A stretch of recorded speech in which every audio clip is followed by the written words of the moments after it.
પ્રધાનમંત્રી આવાસ યોજના અંતર્ગત નિર્મિત થયેલા 2959 પીએમ આવાસોનો ડ્રો કેન્દ્રીય જળશક્તિ મંત્રી સી.આર. પાટીલના હસ્તે યોજાયો હતો।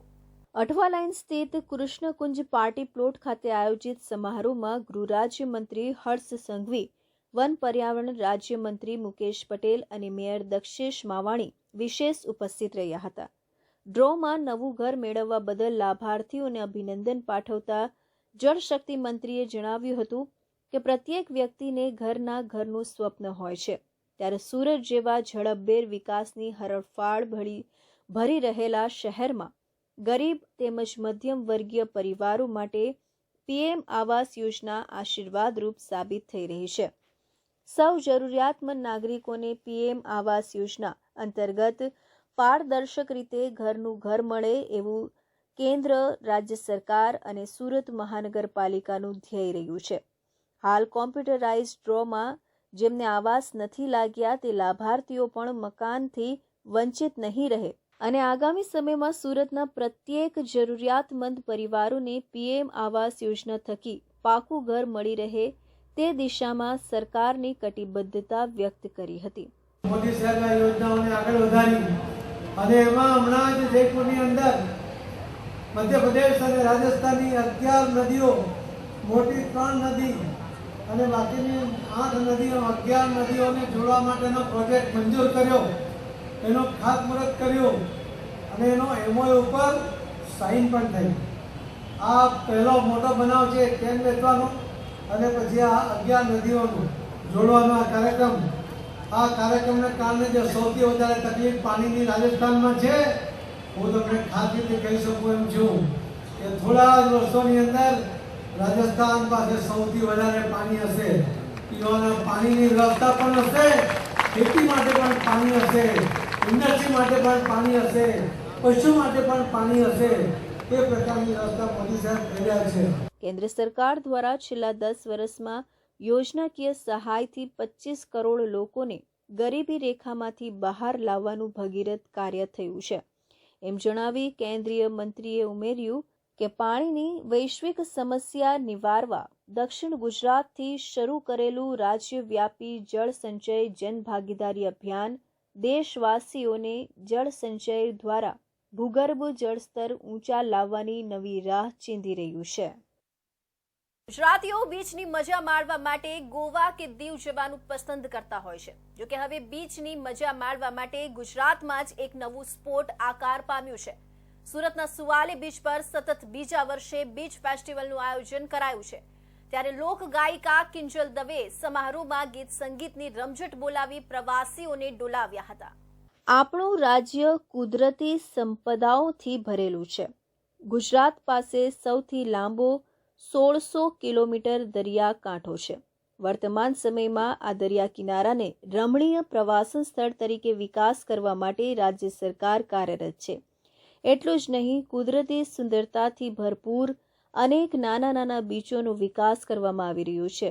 સ્વસહાય જૂથો, સખી મંડળની બહેનો પોતાની હસ્તકલા, ગૃહ ઉદ્યોગની ચીજવસ્તુઓ વેચીને આજીવિકા મેળવી શકે એ માટે આગામી દિવસોમાં પાકી દુકાનો, સ્થાયી સ્ટોલ્સ ઊભા કરવામાં આવશે। ખારા પાણીમાંથી પીવાના મીઠા પાણીના ફિલ્ટર પ્લાન્ટ માટે રૂપિયા 1 કરોડ હજીરા નોટિફાઈડ એરિયાના ભંડોળમાંથી ફાળવવામાં આવ્યા છે। વર્ષોથી આ વિસ્તારના લોકોની રજૂઆતોને ધ્યાને લઈને રાજ્ય સરકારે કરોડોના ખર્ચે સુવાલી બીચને પ્રવાસન ધામ તરીકે વિકસાવવાનું બીડું ઝડપ્યું છે। સુરત સહિત સ્થાનિક લોકો માટે રોજગારીનું આગવું કેન્દ્ર તેમજ હરવા ફરવાના શોખીનો માટે વધુ એક પ્રવાસન સ્થળ તરીકે સુવાલી બીચ લોકપ્રિય બની રહ્યું છે। સુવાલીના દરિયા કિનારે લોકો આવીને સૌંદર્યનો લહાવો લઈ શકે એ માટે હાલ 28 કરોડના ખર્ચે રોડ, રસ્તા, વીજળી, ઇન્ફ્રાસ્ટ્રક્ચરની સુવિધાઓ ઊભી કરવામાં આવી રહી છે। શહેરની વસ્તી અને તેમની પ્રવાસન સુવિધાઓ વધે એ બાબતને ધ્યાને લઈને સુવાલી બીચના વિકાસ માટે રાજ્ય સરકારે 50 કરોડની માતબર ફાળવણી કરી છે। બીચ સુધી આવવા માટે 10 મીટર પહોળા રસ્તાનું નિર્માણ તથા 4.71 કરોડના ખર્ચે રેસ્ટ હાઉસ નિર્માણ પામશે। બીચનો વિકાસ થવાથી આસપાસના ગામોના લોકો માટે રોજગારીનું સર્જન થશે. સુરત નજીક આવેલો સુવાલી બીચ એ કુદરતી સૌંદર્ય, સાંસ્કૃતિક સમૃદ્ધિ અને વિવિધતાથી ભરેલો બીચ છે. અહીંની સ્વચ્છતા ઊંડીને આંખે વળગે એવી છે. સુવાલીમાં મિની ગોવાની ઝલક મળે છે. કાંઠા વિસ્તારના સૌ નાગરિકો વતી અભિનંદન આપું છું. એમને અને ધારાસભ્યશ્રીએ સાથે મળીને આ કાંઠા વિસ્તારના ગામના બધા મારા મિત્રો સામે બેઠા છે. આ ખારા પાણીને મીઠું પાણી બનાવવાના કરોડ રૂપિયાના મશીનો એક પછી એક 4 ગામોમાં તો કામ પૂરું થઈ ગયું. સાહેબ, આ દાખલો આખા દેશમાં કોઈ રાજ્યમાં ના હોય એવો દાખલો આપણા મિત્રોએ ઉભો કર્યો છે. આનાથી ઉત્તમ કોઈ વ્યવસ્થા ના હોઈ શકે. આ ખારું પાણી સીધું પી શકો એ પ્રકારની વ્યવસ્થાઓ અને ગામે ગામ આ વ્યવસ્થાઓ જીઆઈડીસી ના માધ્યમથી ઊભી કરવામાં આવી રહી છે.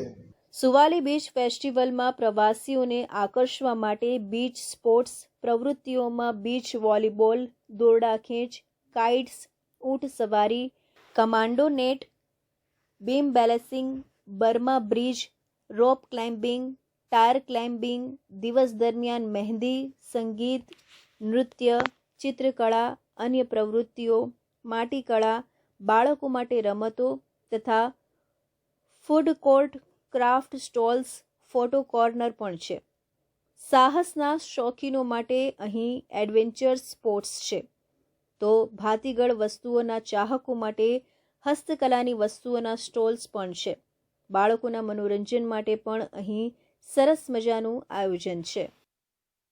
ચેમ્બર ઓફ કોમર્સ દ્વારા 20 થી 22 ડિસેમ્બર સુધી અઠવા લાઇન્સ ખાતે ઇન્ડોર સ્ટેડિયમમાં sparkle international gems and jewellery exhibition 2024નું આયોજન કરવામાં આવ્યું.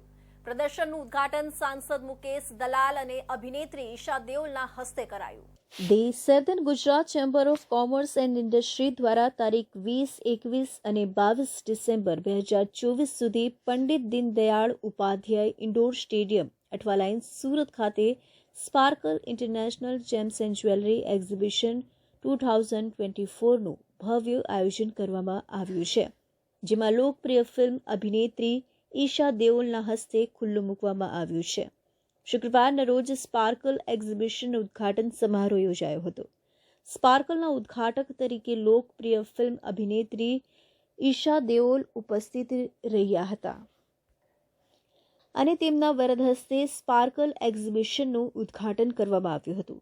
સમારોહમાં સુરતના સાંસદ મુકેશ દલાલ મુખ્ય મહેમાન તરીકે ઉપસ્થિત રહ્યા હતા. આ પ્રસંગે સુરતના મેયર દક્ષેશ માવાણી અને ભારતના કેન્દ્રીય પૂર્વ ટેક્સટાઇલ એન્ડ રેલવે રાજ્યમંત્રી દર્શના જરદોશ પણ ઉપસ્થિત રહ્યા હતા. ચેમ્બર ઓફ કોમર્સ દ્વારા આયોજિત સ્પાર્કલ પ્રદર્શનમાં નવા ટ્રેન્ડમાં તમામ પ્રકારની જ્વેલરી પ્રદર્શિત કરવામાં આવી રહી છે. ખાસ કરીને પોલકે કોમ્બિનેશન જ્વેલરી, હેરિટેજ અને એન્ટિક જ્વેલરી, મીના કારીગરીવાળી જ્વેલરી, હાથી અને મોરની ડિઝાઇન સાથેની જ્વેલરી પ્રદર્શિત કરવામાં આવી રહી છે. આ જ્વેલરીની 50% માંગ લગ્નોમાંથી આવે છે.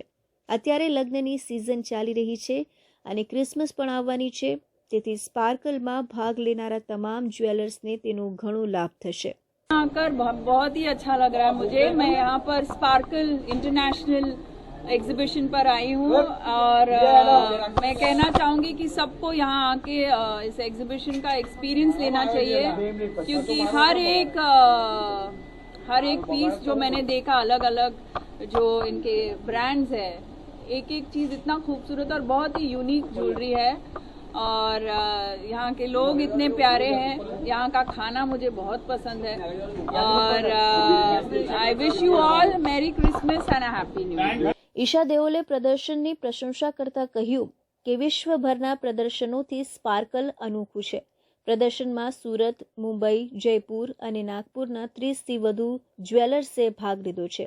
વૈવિધ્યપૂર્ણ ડિઝાઇનવાળી બ્રાઇડલ, એન્ટિક અને પોલ્કી જ્વેલરીની વિશાળ શ્રેણી રજૂ કરવામાં આવી છે. હરવા ફરવાના શોખીન સુરતીઓ જેની આતુરતાથી રાહ જોઈ રહ્યા હતા, તે સુરત બેંકોકની ફ્લાઇટ શરૂ થતાના પ્રથમ દિવસે જ ફ્લાઇટ હાઉસફુલ થઈ ગઈ હતી. સુરતીઓ હંમેશા મોજ મસ્તી કરવા માટે જાણીતા હોય છે, ત્યારે બેંકોકની મુસાફરી તેમના માટે ખૂબ આનંદદાયક રહી હોવાના દ્રશ્યો પણ સામે આવ્યા હતા.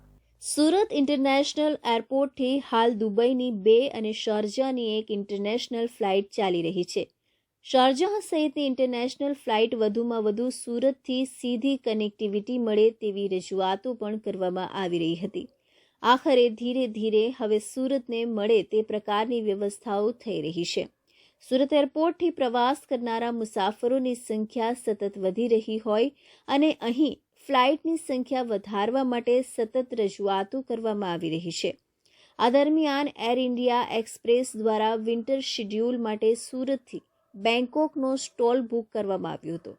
સુરતથી બેંકોક રવાના થયેલી ફ્લાઇટની અંદર સુરતીઓએ પોતાની રીતે વિડીયો ઉતાર્યા હતા અને પોતે જે રીતે મોજ મસ્તી કરી રહ્યા હતા તે વિડીયો સામે આવ્યા હતા.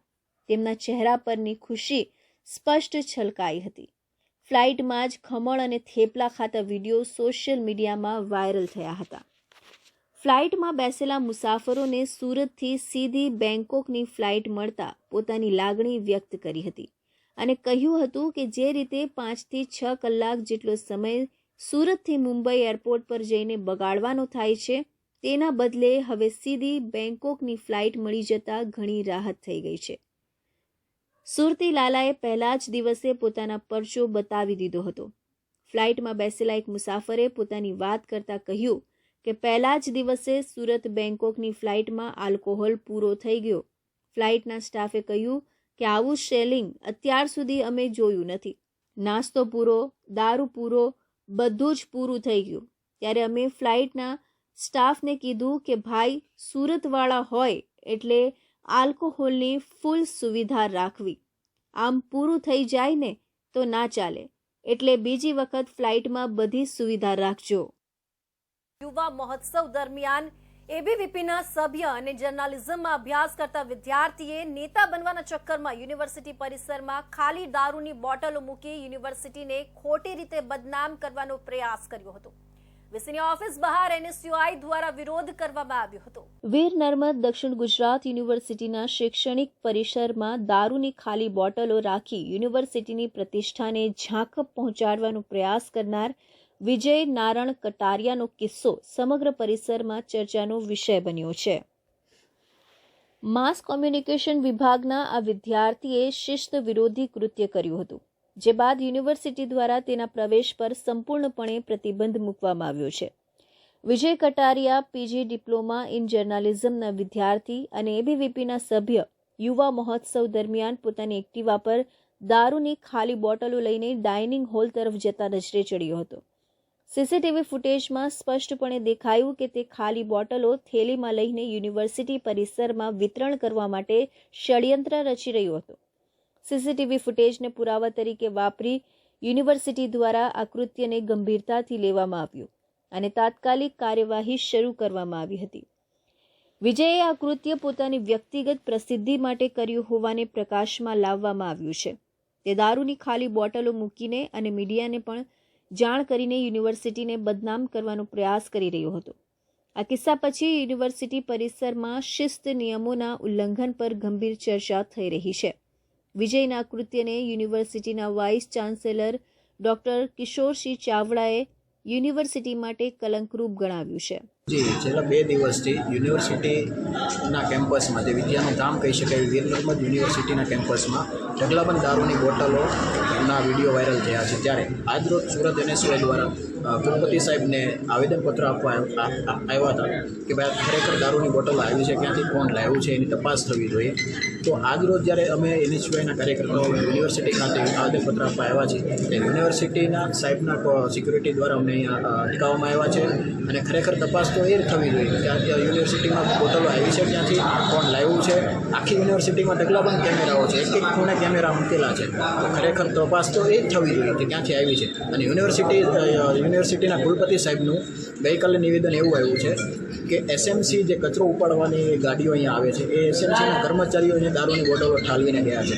ખરેખર તો એસએમસીની ગાડીઓ જે કચરો ઉપાડવા આવે છે તો કચરો લેવા આવે છે, કચરો થોડી અહીંયા ઠાલવવા આવે છે. તો એની પણ તપાસ થવી જોઈએ અને એ અંગે પણ કુલપતિ સાહેબે લેખિતમાં ફરિયાદ કરી છે કે કેમ કર્મચારીઓ વિરુદ્ધ. તો તમામ બાબતોથી અહીંયા અમે આજે એક આવેદનપત્ર આપવા આવ્યા છીએ. વિજય કટારિયાએ કરેલા કૃત્ય બાદ યુનિવર્સિટીએ આકરું વલણ અપનાવતા યુનિવર્સિટી સમક્ષ માફી માંગી હતી, પરંતુ યુનિવર્સિટીના કુલપતિ અને રજિસ્ટ્રારે મૌખિક માફી આપી હોવા છતાં તેનો પ્રવેશ રદ કરી દેવામાં આવ્યો છે. યુનિવર્સિટીના વાઇસ ચાન્સેલરે સ્પષ્ટતા કરી છે કે વિજય કટારિયા હવે ભવિષ્યમાં યુનિવર્સિટીના કોઈ પણ અભ્યાસક્રમ માટે યોગ્ય ગણાશે નહીં. આવા શિસ્તભંગ કિસ્સાઓ માટે શૂન્ય સહનશીલતાની નીતિ અમલમાં રાખવામાં આવશે. સુરત શહેરના ખટોદરા વિસ્તારમાં અલ્ટ્રાટેક સિમેન્ટ કંપનીના નામે મોટા પાયે ઠગાઈ કરવાના ગુનાનો પર્દાફાશ થયો છે. આરોપીઓએ હલકી ગુણવત્તાવાળું સિમેન્ટ અલ્ટ્રાટેકના લોગોવાળી બેગોમાં ભરી ગ્રાહકોને વેચીને લાખો રૂપિયાની છેતરપિંડી કરી હતી. ખટોદરા પોલીસ દ્વારા ડુપ્લિકેટ સિમેન્ટ પધરાવવાનું કારસ્તાન પકડી પાડવામાં આવ્યું છે. પોલીસ દ્વારા 410 જેટલી બોરી કબજે કરવામાં આવી હતી. નામાંકિત કંપનીના નામે ડુપ્લિકેટ સિમેન્ટ વેચાણ કરવામાં આવતું હતું. સિમેન્ટ વેચાણ કરનાર 2 વિરુદ્ધ ગુનો દાખલ કરવામાં આવ્યો છે. પોલીસે 1,43,000ની હલકી કક્ષાની સિમેન્ટનો જથ્થો કબજે કર્યો હતો. આશંકા છે કે આરોપીઓ પાસે અલ્ટ્રાટેક કંપનીની ડીલરશીપ કે સિમેન્ટ વેચાણ માટેના દસ્તાવેજી પુરાવાઓ ન હતા. તેમ છતાં કંપનીના લોગોનો ઉપયોગ કરીને ગ્રાહકો સાથે છેતરપિંડી કરવામાં આવી હતી. પોલીસે ઘટના સ્થળ પરથી અલ્ટ્રાટેકની લોગોવાળી બેગોમાં પેક કરાયેલા 410 બેગ સિમેન્ટ જપ્ત કર્યું હતું, જેની કિંમત રૂપિયા 1,43,500 છે. આ કેસમાં આઈપીસીની કલમ 318(4), 345(3), 349, 350(1), કોપીરાઇટ એક્ટ 1997 કલમ 63, ટ્રેડમાર્ક એક્ટ 1999 કલમ 103 અંગે ફરિયાદ દાખલ કરવામાં આવી છે. ફરિયાદી નીતિન નારાયણ ઠાકરે ભોપાલ મધ્યપ્રદેશના રહેવાસી છે, જેઓએ આ ઠગાઈ અંગે પોલીસને જાણ કરી હતી. આ પ્રકરણમાં રાજેશ ચતુર પટેલની ધરપકડ કરવામાં આવી છે, જે સાંઈ આશીષ સોસાયટી અલથાણ ખાતે રહે છે, જ્યારે વોન્ટેડ આરોપીમાં લંબુ નામનો શખ્સ છે, જેનો રહેવાસ તથા મોબાઈલ નંબર હાલ પોલીસને પ્રાપ્ત થયો છે. ખટોદરા પોલીસ દ્વારા વધુ તપાસ ચાલી રહી છે. વોન્ટેડ આરોપીને ઝડપવા માટે પગલાં લેવામાં આવી રહ્યા છે. આ સાથે અલ્ટ્રાટેક કંપનીના પ્રતિનિધિઓ અને ગ્રાહકોને આ ધોકાધડીથી નુકસાન પહોંચ્યા છે તે મુદ્દે વિશેષ તપાસ કરવામાં આવી રહી છે. સુરત શહેરમાં સમસ્ત ભારતીય આંબેડકરી બૌદ્ધ સમાજ દ્વારા મહારાષ્ટ્રના પરભનીમાં થયેલા લાઠીચાર્જ મુદ્દે કલેક્ટરને આવેદનપત્ર આપ્યું હતું. દોષિતોને ફાંસીની સજા થાય તેવી ન્યાયિક કાનૂની કાર્યવાહી કરવા માંગણીઓ કરવામાં આવી હતી. શાસન પ્રશાસન દ્વારા વહેલી તકે કાર્યવાહી કરી ન્યાય અપાવવા બાબત આવેદનપત્ર આપ્યું હતું. મહારાષ્ટ્રના પરભણી જિલ્લા પરમ પૂજ્ય ડોક્ટર બાબા સાહેબ આંબેડકરજીની પ્રતિમા પાસે ભારતીય સંવિધાનવાળી પ્રતિકૃતિમાં અજાણ્યા ટીખણખોર ઈસમો દ્વારા વિટંબણા કરાતા તે બનાવમાં રોષે ભરાયેલા આંબેડકરી જનતા દ્વારા થયેલા વિરોધ પ્રદર્શન દરમિયાન પોલીસ દ્વારા અટક કરાયેલા ભીમ સૈનિક સોમનાથ સૂર્યવંશી નાઓનું પોલીસ કસ્ટડી દરમિયાન મોત થયું હતું, જેથી કરીને પોલીસ દ્વારા ભીમ સૈનિક સોમનાથ સૂર્યવંશી નાઓનું કસ્ટોડિયલ ડેથ હત્યા થઈ હતી અને જે બાબતે પોલીસ પ્રશાસન દ્વારા ઢાંક પીછોડો અને આંખ આડા કાન કરવાની પ્રવૃત્તિ કરી પોતાની છાપ લાજ બચાવવા ગેરકાયદેસર રીતે હત્યાના બનાવમાં મિસગાઈડ કરી હત્યાના કાવતરાને દબાવવા તથા તે બાબતે સ્થાનિક સત્તા અને પ્રશાસનના બેસેલા રાજકીય વગ ધરાવતા ઇસમો દ્વારા બનાવને દબાવી દેવાનો પ્રયાસ કરવામાં આવ્યો હતો. વિટંબણા કાંડ અને ભીમ સૈનિક સોમનાથ સૂર્યવંશીના હત્યાકાંડમાં સામેલ દોષિત તમામ પોલીસ ઇસમો તથા પડદાની પાછળ રહી રાજકીય વગ ધરાવતી હત્યાકાંડને દબાવવાનો પ્રયાસ કરનાર તમામ ઇસમો વિરુદ્ધ ઉચ્ચ સ્તરીય બિનપક્ષપાતી ન્યાયિક સમિતિનું ગઠન કરી ન્યાયિક તપાસ કરી દોષિતો સામે એટ્રોસિટી એક્ટ તથા હત્યાના ગુનાની ન્યાયિક કાર્યવાહી ચલાવી દોષિતોને ફાંસીની સજા થાય તેવી ન્યાયિક કાનૂની કાર્યવાહી કરવા માંગણીઓ કરવામાં આવી હતી. શાસન પ્રશાસન દ્વારા વહેલી તકે કાર્યવાહી કરી ન્યાય અપાવવા બાબતે આવેદનપત્ર આપ્યું હતું. આજે અમે પરભણી જિલ્લામાં જે કાંડ થયું છે, જે સોમનાથ ભીમ સૈનિક જે છે અમારા સમાજના, તેમને જે 3rd ડિગ્રી ટોર્ચર કરવામાં આવેલું હતું ને જે ટોર્ચર કરવાના આટલું ગંભીર ઈજા પહોંચી ગઈ હતી અને એમનામાં જ એમનું મૃત્યુ થઈ ગયેલું છે. તો અમારું એના પર જાહેર નિષેધ છે અને એક જ કહેવા માંગીશ કે ભારતના શાસનકર્તા ડોક્ટર ભીમરાવ આંબેડકરજી છે, એમનું જે શાસન ચાલે છે અને અમારા દલિત સમાજમાં, બહુજન સમાજમાં જે અન્યાય અત્યાચાર થઈ રહ્યું છે એ જરૂરથી બંધ થવા જોઈએ છે.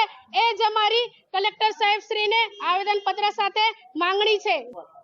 મારી એક માંગણી છે કે જે મહારાષ્ટ્રની અંદર પરભણી જિલ્લામાં જે સોમનાથભાઈ સૂર્યવંશીને ડોક્ટર બાબા સાહેબ આંબેડકરજીની પ્રતિમાની સામે ભારતીય સંવિધાનનું એક પોસ્ટર બનાવવામાં આવ્યું હતું કાચનું.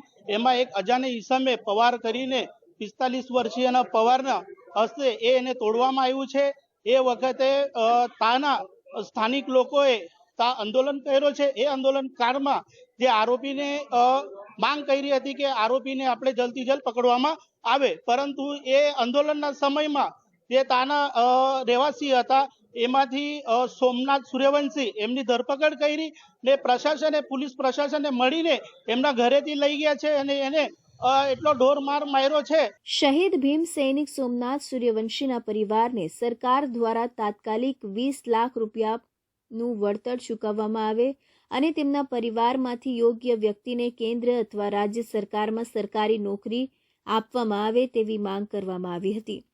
ભારતીય સંવિધાનની વિટંબના કરવાના બનાવમાં સામેલ તમામ ટીખણખોર આરોપીઓ સામે ભારતીય સંવિધાનના અપમાન બદલ તાત્કાલિક ભારતીય ન્યાય સંહિતાના કાયદા અનુસાર દેશદ્રોહનો ગુનો દાખલ કરવો જોઈએ તેવી માંગ કરવામાં આવી હતી. સ્વચ્છ શહેર તરીકે ઓળખાતું સુરત શહેર જાહેર માર્ગો પર ગટરના પાણી ભરાઈ જવાની ગંભીર સમસ્યાનો સામનો કરી રહ્યું છે. મોટા વરાછાના રામચોકની સ્થિતિ ખાસ કરીને બહુચરનગરના ગેટ પાસે ગટરના પાણી એકઠા થવાની વિકટ સમસ્યા સર્જાઈ છે. આનાથી જન આક્રોશ અને રોગચાળાના સંભવિત ફેલાવા અંગે ચિંતાઓ પેદા થઈ છે. સુરત મ્યુનિસિપલ કોર્પોરેશન શહેરની ડ્રેનેજ સિસ્ટમ સહિતની માળખાકીય સુવિધાઓની જાળવણી માટે જવાબદાર છે. જોકે વર્તમાન સ્થિતિ સૂચવે છે કે એસએમસીના મુદ્દાને ઉકેલવા માટે પૂરતું કામ કરી રહી નથી. આ સમસ્યાના નિરાકરણ માટે એસએમસી ક્યારે નક્કર પગલાં ભરશે તેવો સવાલ જનતા કરી રહી છે. એસએમસી પાસે વિકેન્દ્રિત પ્રણાલી છે જેમાં 9 ઝોન છે. દરેક વિવિધ જાહેર સેવાઓ પૂરી પાડવા માટે જવાબદાર છે, જેમાં સફાઈ અને ડ્રેનેજ સિસ્ટમની જાળવણીનો સમાવેશ થાય છે. જોકે શહેરના રસ્તાઓની હાલની સ્થિતિ જોતા આ સિસ્ટમની અસરકારકતા પર સવાલ ઉઠી રહ્યા છે. જાહેર માર્ગો પર ગટરના પાણીના વહેણનો મુદ્દો માત્ર આરોગ્ય માટે જોખમી નથી, પણ શહેરની નબળી માળખાકીય સુવિધાઓનું પ્રતિબિંબ પણ છે. એસએમસીએ આ મુદ્દાને ઉકેલવા માટે તાત્કાલિક પગલાં લેવાની જરૂર છે, જેમાં ડ્રેનેજ સિસ્ટમ સાફ કરવી. એસએમસીએ સુનિશ્ચિત કરવું જોઈએ કે શહેરની ડ્રેનેજ સિસ્ટમ સ્પષ્ટ છે અને યોગ્ય રીતે કાર્ય કરે છે. કોર્પોરેશનને ગટરનું પાણી એકઠું થતું અટકાવવા માટે જાહેર રસ્તાઓની નિયમિત સફાઈ અને જાળવણી કરવી જોઈએ. એસએમસીએ તેમની ડ્રેનેજ સિસ્ટમ સહિત શહેરની ઇન્ફ્રાસ્ટ્રક્ચરને અપગ્રેડ કરવા માટે રોકાણ કરવું જોઈએ, જેથી ભવિષ્યમાં આવી સમસ્યાઓ ઊભી ન થાય. જનતા વધુ સારી રીતે લાયક છે અને શહેર સ્વચ્છ, સલામત અને સ્વસ્થ છે તેની ખાતરી કરવાની જવાબદારી સુરત મહાનગરપાલિકાની છે. સુરત જિલ્લાના બારડોલી નગરમાં ગાંધી રોડ ઉપર ગેરેજ ચલાવતા શખ્સે પોલીસની સરકારી ગાડી સાથે આરોપીની ટોપી પહેરી રીલ બનાવી સોશિયલ મીડિયામાં વાયરલ કરતા પોલીસે પૂછપરછ હાથ ધરી છે. જોકે પોલીસની ગાડી સાથેની રીલ 3 વર્ષ અગાઉ બનાવેલી હતી, પરંતુ હાલમાં સોશિયલ મીડિયામાં મૂકી હોવાનું સામે આવ્યું હતું. સુરત જિલ્લાના બારડોલીમાં છેલ્લા થોડા દિવસોથી સોશિયલ મીડિયામાં એક યુવકનો વિડીયો અતિ ચર્ચાસ્પદ બન્યો છે. ગાંધી રોડ આશિયાનાનગર કુબા પાર્ક ખાતે રહેતો સોહિલ અસલમ ખત્રી નામના યુવકે બારડોલી પોલીસના સરકારી વાહનમાં અને વાહનના બોનેટ પર બેસી ફિલ્મી ગીત સાથે એક વિડીયો સોશિયલ મીડિયામાં અપલોડ કર્યો હતો. યુવક આટલું ઓછું હોય તેમ પોલીસ અધિકારીની ટોપી પહેરી પોતે અધિકારી હોય તે રીતે રૂઆબમાં વિડીયો મૂક્યો હતો. આ જ યુવકે ખાનગી કારમાં બંદૂક જેવા હથિયાર સાથે પણ ફોટાઓ સોશિયલ મીડિયામાં અપલોડ કરતા ભારે ચર્ચાઓ ઉઠવા પામી હતી. ગઈકાલે એક વિડીયો વાયરલ આવેલો છે. એમાં એક ઈસમ પોતે સરકારી બોલેરો ગાડીમાં બેઠેલી હાલતમાં છે અને એને પોતાના સ્ટેટસમાં ચડાયેલો વિડીયો છે. એની તપાસ કરતા પોલીસ દ્વારા એવું જાણવા મળેલું કે આ ઈસમ, જેનું નામ સોહેલ અસલમભાઈ કુરેશી છે, પોતે મિકેનિક છે અને બારડોલી ખાતે સ્ટાર ડેકોર નામની દુકાનમાં કામ કરે છે. એના તપાસ કરી એને રૂબરૂ લાવી એની પૂછતાછ કરતા એને જણાવ્યું છે કે આજથી 4 વર્ષ પહેલા કોઈ સરકારી ગાડી એના ત્યાં રિપેરિંગમાં આવેલી, ત્યારે રિપેરિંગ દરમિયાન એને પોતાનો ફોટો પાડેલો અને ફોટા એના મોબાઈલમાં પડેલા હતા. એ ફોટા કાલે એને પોતાના સ્ટેટસમાં ચડાયા હતા, જેની માહિતી એને પોતે પોલીસ અધિકારી ન હોવા છતાં એવું રીતનો પોશાક ધારણ કરેલી હાલતમાં ફોટો મૂકેલ હોય એની વિરુદ્ધ કાયદેસરની કાર્યવાહી ધરવામાં આવી છે અને એની વિરુદ્ધ BNS કલમ 205 મુજબ ગુનો રજીસ્ટર કરી એની ધોરણસર અટક કરી અને આગળની કાર્યવાહી અત્યારે તપાસ ચાલુ છે. હાલ તો એની તપાસ ચાલુ છે અને એ ગુનાહિત ઇતિહાસ ચેક કરવામાં આવશે. એવો કઈ ગુનાહિત ઇતિહાસ હશે તો એ પણ એનું જે બી કાયદેસર થતું હશે એ કાર્યવાહી કરવામાં આવશે. પોલીસની કાર અને પોલીસ ટોપી સાથે ફોટો વાયરલ થતા પોલીસ સામે પ્રશ્નો ઊભા થયા છે. વિડીયો વાયરલ થતા વિડીયોમાં જોવા મળતા સોહેલ ખત્રીની તાત્કાલિક અસરથી અટકાયત કરી છે. વાયરલ થયેલા વિડીયોમાં જોવા મળતા અને પોલીસ હોવાનો રોફ ઝાડતા યુવક વિરુદ્ધ ભૂતકાળમાં થયેલી એક માથાકૂટમાં ચપ્પુ બતાવવાનો ગુનો પણ પોલીસ મથકે નોંધાયો હોવાનું જાણવા મળી રહ્યું છે. બારડોલી પોલીસે હાલ તો આ યુવકની પૂછપરછ આદરી છે, પરંતુ માથાભારે અને પોલીસના નામે દમ મારતા આવા ઇસમો સામે પોલીસ કડકમાં કડક કાર્યવાહી કરે તેવી પણ એક માંગ સ્થાનિકોમાં ઉઠવા પામી છે.